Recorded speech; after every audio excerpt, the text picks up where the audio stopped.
महाराष्ट्र के मंत्री और विधायक धनंजय मुंडे की पत्नी करुणा मुंडे ने भरण पोषण मामले की सुनवाई माझगांव सत्र अदालत में 29 मार्च तक स्थगित कर दी गई है। धनंजय मुंडे के वकीलों द्वारा समय मांगने के कारण सुनवाई टल गई।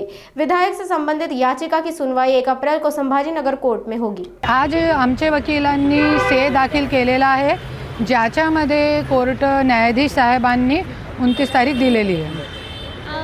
नेमकं कोर्टाने काय सांगितलंय, ही तारीख जी आहे ती का मिळाली आहे, नेमकं काय झालं? तारीख जी आहे 29 तारीख त्याच्यासाठी दिलेली आहे। त्या दिवशी आमचा आर्ग्युमेंट होणार आहे। आणि त्या आमदारकीचं काय झालं? आमदारकीचा जे निकाल आहे बहुतेक 1 अप्रैल जे आहे कोर्टाने संभाजीनगर हायकोर्टामध्ये 1 अप्रैलची डेट दिलेली आहे। स्टेटमेंट होता नाना पाटेकरांचं, त्याच्यावर तुम्हाला भाष्य करावंसं वाटतं? जैसे की नाना पाटेकर साहेबांची मी एक पोस्ट बघितलेली आहे आणि मीडियाची, की ज्याच्यामध्ये त्यांनी स्टेटमेंट दिलेलं आहे की जसं ॲलिमनी लीगल आहे तसंच दहेज पण लीगल व्हायला पाहिजे।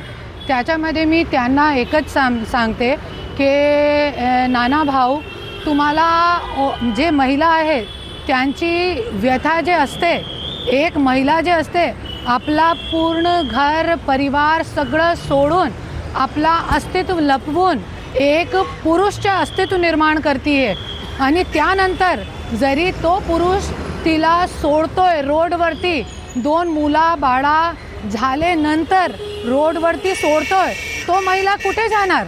एलिमनी नाही मागणार, आपला मेंटेनन्स नाही मागणार आणि त्याच्यावरती तुम्ही भाष्य करताय की ते दहेज पण लीगल व्हायला पाहिजे।